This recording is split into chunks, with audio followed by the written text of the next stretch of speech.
پکسلیب زده کړې کورس پارت 9 د پکسلیب د زده کړې کورس نهمه برخه ده، نهمه ویډیو ده. نن موږ په تیرو اته ویډیوګانو کې مکمل د پکسلیب ټولې افشنې موږ ختمې کړې وي، که هغه دا افشن و، که دا افشن و، که دا و، که دا و، او که دا افشنې دا موږ ټول په تیرو ویډیوګانو کې تشریح کړې وي. اوس یو څو افشنې پاتې دي چې فرض کا ګورئ زه په دې باندې کلیک کوم. اوس په دې امپورټ موږ خبره کړې وه چې د خپل د موبایل ګیلرۍ نه موږ په دې باندې تصویر راخلو. په دې باندې زه کلیک کوم. ګورئ د دې ځینې یو تصویر راخلم. فرض کړئ دغه تصویر ما راواغستو. نو ګورئ دغه تصویر چې څنګه راواخلم، دلته ما سره یو څو افشنې نورې دلته راکوي. صحیح ده، ګورئ دا افشنې ما دلته راکوي، خو اما دې کې ډېری افشنې چې کوم دی هغه مونږ تکرار کړي ویلیم دي، یعنې په تیرو کې خبره کړې وه، په تیرو کې پې، خو بیا هم دلته څه نوې افشنې پکې موجودې دي. ګوره فرض کړئ اول دلته آپشن دی، ګوره ریسلیکټ. د دې آپشن وظیفه دا ده چې مونږ ګوره په تصویر مونږ دا راغستی چې مونږ په دې ریسلیکټ باندې کلیک کړو، دلته مونږ د دې عکس پر ځای بل عکس رالو. صحیح ده، مونږ ته دلته وایي چې عکس چینج کړئ، یعنې ریپلیس چې مونږ ورته یعنې چینجز پکې راولو، بدلون. نو ګوره فرض کړئ زه دغه بل تصویر راخلم. صحیح ده،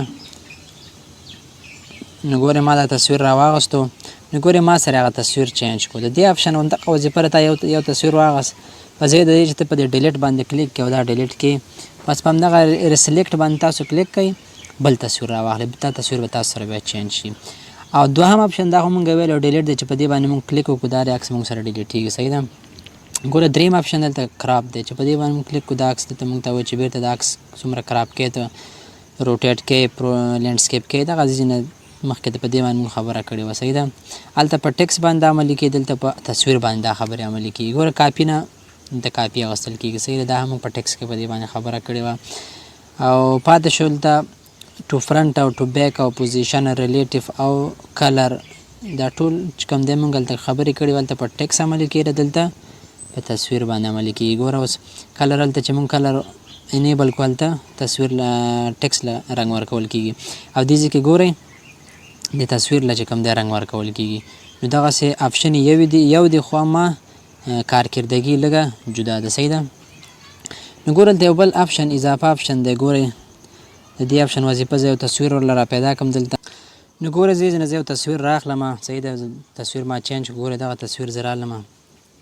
ګوره د دې تصویر دا بیکګراوند چې کوم دی دا سپین دی. صحیح ده، اوس فرض که تا ته داسې یو تصویر مخې له راغی په پکسلیب کې. صحیح ده، او تا دا تصویر ډېر ضرور په کارم دی. صحیح ده، ضرورت ستا دې تصویر ته دی، خو دې ځای نه ته اوس د دې دا بیکګراوند به څنګه لرې کړې. صحیح ده، ګوره دا ټول آپشن یې مونږ ویلي دي. صحیح ده، دا په ټکس باندې عملي کېږي، دلته په تصویر یا سټیکر باندې تاسو عملي کولی شئ.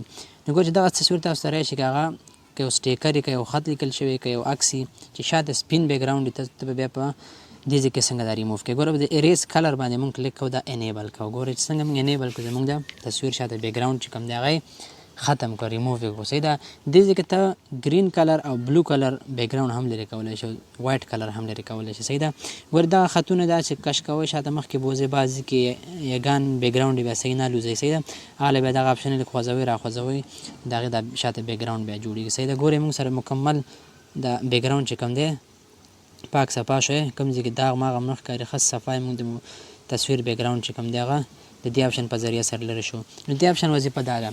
او دلته یو بل آپشن هم موجود دی. ګورئ نو ټول آپشن همغه مخکینی آپشن دي، یو آپشن دلته اضافه ده. ګورئ په دې اریز باندې مونږ کلیک کوو. ګوره د دې اریز دنده دا ده، که تاسو فرض کړئ دغسې بل رقم بیکګراوند او دې ځای نه د اریز کلر نه لرې کېږي، نو تاسو کولی شئ په لاس هم دلته کراپینګ وکړئ. ګورئ دلته بر اندازه زیاته کوئ، ګورئ په لاس باندې تاسو دغسې که تاسو چېرته په لاس باندې کټینګ کولی شئ، نو تصویر نه بیکګراوند تاسو داسې په لاس باندې هم دې ځای نه کټ کولی شئ. دا د دې دنده ده، تاسو دې ځای نه په دې آپشن په ذریعه سره تاسو د عکس شاته بیکګراوند تاسو کوم دی صفا کولی شئ. نو دې کې نور خاص څه پاتې نه شو. ګوره ریسلیکټ پکې یو نوی آپشن و، او دوهم نوی آپشن پکې اریزر و، او دریم پکې اریز کلر. دغه درې آپشنه پکې اضافه آپشنې وې چې مخکې موږ په ټکس کې ګوره دې ځای کې دا آپشن موږ سره نشته دی. صحیح ده، او دا آپشن کله علاوه کېږي چې کله موږ تصویر به راولو، تصویر باندې کلیک وکړو، ګورئ نو لاندې دا آپشن بیا راشي چې موږ تصویر نه ګوته لرې کړو، ګورئ دا آپشن موږ سره بېرته ورکېږي. صحیح ده، اوس ګوره یوازې په تصویر باندې نه، ګوره دې ځای کې دلته یو سټیکر زه رالم. صحیح ده، دا اوکې کوم. نو ګوره موږ ته دا آپشن بیا راکوي، ریسلیکټ او ګوره اریز او دا ټولې خبرې دلته هم شته. ګورئ یوازې په تصویر نه عملي کېږي، که تاسو یو سټیکر جوړوئ، که تاسو کوم بل شی تاسو دې ته راوړئ دغه آپشن یې به تاسو ته پکې راځي. د دې آپشن په ذریعو سره تاسو دغه کاروایي تاسو په دې کې کولی شئ. نو په دې آپشن کې په دې ځای کې دومره خاص خبرې نه وي، دغه د 3 آپشنه پکې نوي آپشنې وي. نو امید لرم چې پوه شوي یاست پې.